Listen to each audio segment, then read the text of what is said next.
Good morning ને જય શ્રી કૃષ્ણ. ભગવાન સૌને સાજા નરવા રાખે એવી શુભેચ્છા સાથે આજના નવા વિડીયોની શરૂઆત. અને આજે બનાવવાનું છે હાંડવાની રેસીપી. તમે કોઈ વાગ્યો નહોતો પણ મેં કીધું લઉં તમારી જોડે શેર કરું કે હું હાંડવો કેવી રીતના બનાવું છું. તો ચલો પહેલાં ફટાફટ જઈએ આપણે કિચનમાં અને જોઈ લઈએ હાંડવાની રેસીપી. ચલો હાંડવો બનાવવા માટે તેમાં નાખવા માટે લીધું છે ગાજર ખમણેલું, કેપ્સિકમ, દૂધી ખમણેલી લીધી છે, સેજ કાળી પડી ગઈ, થોડી વાર લાગી કે એને દૂધી ખમણી રાખતા એટલે, અને અધકચરા શેકેલા સિંગદાણાનો ભૂકો છે અને વઘાર માટે લીમડો લીધો છે. અને અહીંયા છે આપણો બેટર જે મેં કાલે આથો લાવવા માટે રાખી દીધું હતું. લોટ દળાવેલો હતો ઢોકળાનો, એ જ લોટ હતો અને એમને છાશ અને ગરમ પાણીમાં પલાળી અને પછી રાખ્યું હતું. તો મસ્ત મજાનું જો તમે જોઈ શકો છો કાથો આવી ગયો છે આપણો, મસ્ત એવું ફ્લફી થઈ ગયું છે. હવે આપણે એમને મિક્સ કરી લઈએ.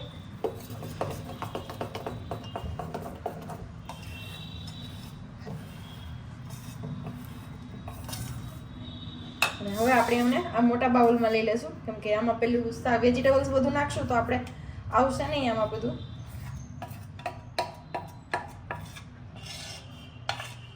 આપણે વારા ફરતી વારા બધું વેજીટેબલ્સ એડ કરવાનું છે. ગાજર, દૂધી, મરચું અને સિંગદાણાનો ભૂક્કો જે આપણે અધકચરો કરીને રાખ્યો છે ને એ વાળો ભૂક્કો. મને સિંગદાણાનો ટેસ્ટ આમાં થોડોક વધારે ગમે એટલે હું પેલા વઘારમાં દાણા નથી એડ કરતી, એમની જગ્યાએ આમાં નાખી દઉં છું. એટલે ક્યારેક ક્યારેક જે સિંગદાણાના કટકા આવે કે ટુકડા આવે એ મજા આવે ખાવાની. અને હવે એડ કરી દઈએ આદુ મરચાંની પેસ્ટ જે મેં ફ્રીજમાં સ્ટોર કરીને જ રાખેલી હતી, એ જ પેસ્ટ છે.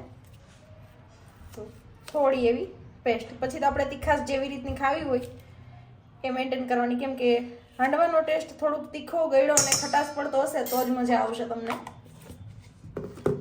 અને ગળાશ માટે નાખશું આપણે થોડી એવી સુગર, બસ હાફ ટેબલ સ્પૂન કરતાં પણ ઓછી. નમક અને હળદર મેં પલાળ્યું ત્યારે જ લોટમાં નાખી દીધું હતું, પણ છતાં પણ મેં ટેસ્ટ કર્યું તો થોડુંક ઓછું છે એટલે થોડું એવું પાછું નમક નાખીશ. અને બસ બાકી હવે કોઈ મસાલા નથી નાખવાના. પહેલાં આ બધાને પ્રોપર મિક્સ કરી દઈએ.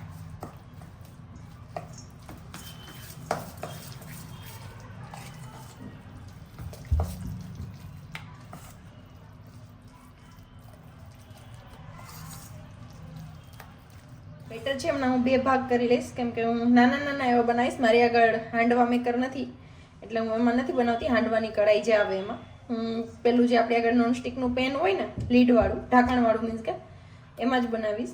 એટલે થોડુંક અલગથી કાઢી લઈશ અને થોડાકનું પહેલાં બનાવી લઈશ એક, એટલે 2 વાર બનાવીશ થોડા થોડા. આ બાજુ મેં પેન રાખી દીધી છે ગરમ થવા માટે. એમાં આપણે વઘાર માટે પહેલાં તેલ એડ કરી દઈએ.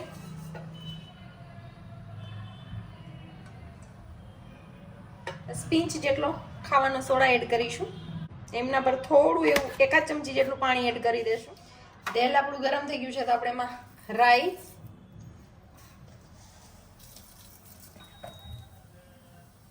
ચટકી જાય એટલે કે ફૂટી જાય પછી આપણે એમાં તલ એડ કરશું 1 ચમચી જેટલા અને લીમડો.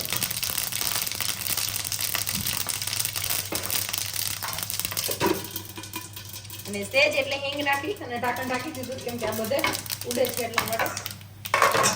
ઉપર આપણે જે આ બેટર રેડી કર્યું છે એ એડ કરી દઈશું.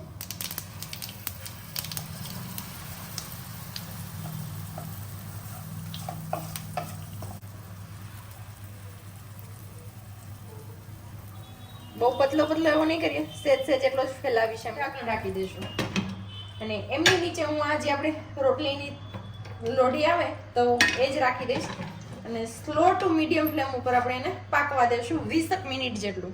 પછી પાછું પલટાવીશું. સ્લો ફ્લેમ પર 10 મિનિટ જેવો ટાઈમ થઈ ગયો તો આપણે હવે ઢાંકણ ખોલીને જોઈએ અને પછી પલટાવી નાખીએ. યસ,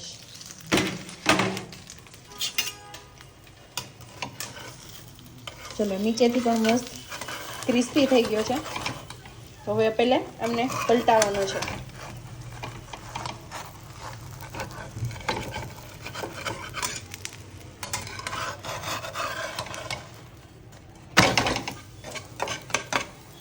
મસ્ત એવો કલર આવ્યો છે, તમે જોઈ શકતા હશો. હવે બીજી સાઈડ પણ આપણે 5 મિનિટ જેટલું 5 મિનિટ જેવો ટાઈમ થઈ ગયો તો હવે આપણે ઢાંકણ ખોલીને જોઈએ કે બની ગયો છે કે નહીં.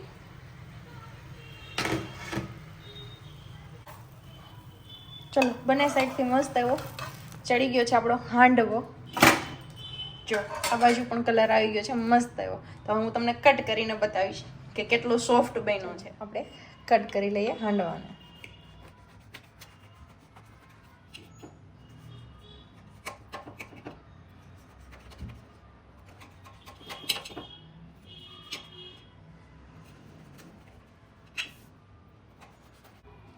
જોવો તમે એકદમ મસ્ત જાળીદાર બન્યો છે, એકદમ સોફ્ટ. તો આ રીતે તમે ચોક્કસથી એક વખત હાંડવાની ટ્રાય કરજો. બહુ મસ્ત હાંડવો બનશે. અને ફરાળી હાંડવાની રેસીપી જોતી હોય તો નીચે કોમેન્ટ બોક્સમાં કોમેન્ટ કરજો, તો હું એ રેસીપી પણ શેર કરીશ તમારા લોકો જોડે.